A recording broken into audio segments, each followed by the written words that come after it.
সম্মানিত দর্শক, আজ আমরা এসেছি ঐতিহাসিক প্রাচীন নগর মহাস্থানগড়ের শেষ বৈশাখী মেলাতে।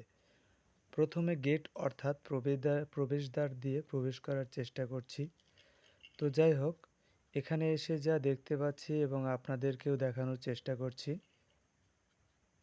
আমার জীবনের প্রথম এত লোকের জমায়েত দেখলাম। আমি এর আগে কখনোই এত লোকের জমায়েত একসাথে দেখি নাই। এত লোকের মাঝে ঠেলাঠেলি করে ভিডিও করে আপনাদেরকে এখানের চিত্রগুলো দেখানোর চেষ্টা করছি। অবশ্য এখানে আগের মতো গাঞ্জার আসর না বসলেও পাগলা পাগলির অভাব নেই। এখানে লক্ষ লক্ষ টাকা খরচ করে লাইটিং ডেকোরেশন করা হয়েছে এবং সেই সৌন্দর্য উপভোগ করার জন্যই মূলত ভক্তরূপে পাগলা পাগলি ছাড়া সকল জনতার ভিড় জমেছে। এই পরিস্থিতিকে নিয়ন্ত্রণের জন্যই মোতায়েন করা হয়েছে অসংখ্য আইনের রক্ষক বা পুলিশ এবং স্থানীয় ভক্তধারী ভলান্টিয়ার। এখানে অসংখ্য মহিলা পুলিশও রয়েছে পুরো মেলা জুড়ে ছড়িয়ে ছিটিয়ে। তবে ধর্মীয় দৃষ্টিকোণ হতে হজরত শাহ সুলতান বলখি মাহি সাওয়ারের মতো একজন কামেল পীরের মাজারকে কেন্দ্র করে হয়তো এসব করা ঠিক হচ্ছে কিনা বা উচিত হচ্ছে কিনা তা আপনারা কমেন্টে জানাবেন। হয়তো তার এতে অবমাননা অথবা অপমান করা হচ্ছে, কারণ এখানে আমার চোখে পড়েছে অসংখ্য মহিলা পুরুষ একসাথে এক চটে বসে অথবা শুয়ে আছে।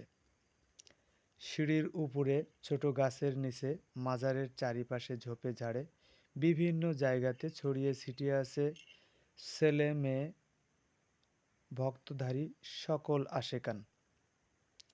ইসলাম কখনোই পরপুরুষ বা পর ছেলেমেয়েকে একসাথে এক জায়গায় পর্দা ছাড়া অ্যালাউ করে না। যাই হোক, আসল বিষয়ে আসি।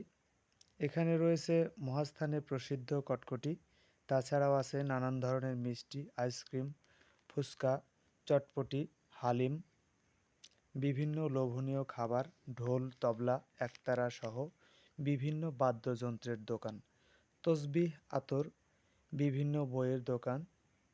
ছোট বাচ্চাদের আনন্দের জন্য রয়েছে নাগরদোলা, সুসজ্জিত ইলেকট্রিক দোলায়মান নৌকা, কার এবং মোটর সাইকেল খেলা, নতুন ধরনের প্লাস্টিকের উপর ড্রপ দিয়ে লাফানোর খেলা ইত্যাদি।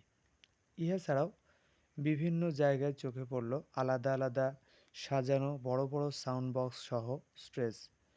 হয়তোবা সেই স্টেজগুলোতে রাত ঘনিয়ে আসার পরে বাউল গানের আসর জমবে।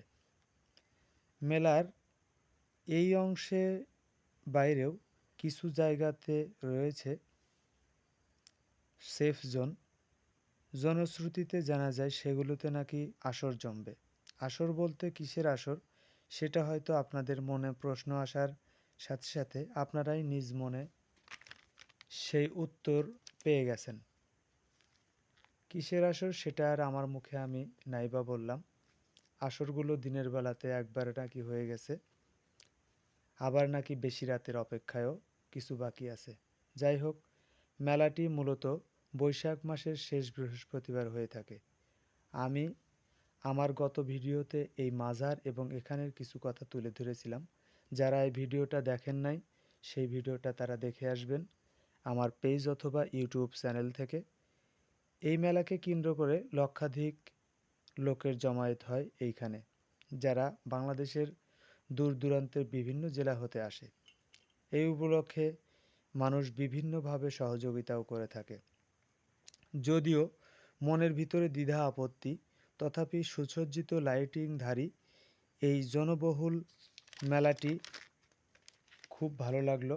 যদিও আপনাদেরকে ভালোভাবে দেখাতে পারলাম না, তারপরও যেটুকু দেখালাম তাতে আমার ভালো লাগলো এবং আপনাদের কেমন লাগলো তা কমেন্টে জানাবেন। আপনাদেরকে দেখালাম রাতের দৃশ্য, দিনের দৃশ্যটা হয়তো আরও সুন্দর ছিল। যাই হোক, এই মেলার অন্যতম প্রধান আকর্ষণ ছিল দুধ পাথর। এইখানে একটা পাথর আছে যা নাকি দুধ ঢেলে দিলে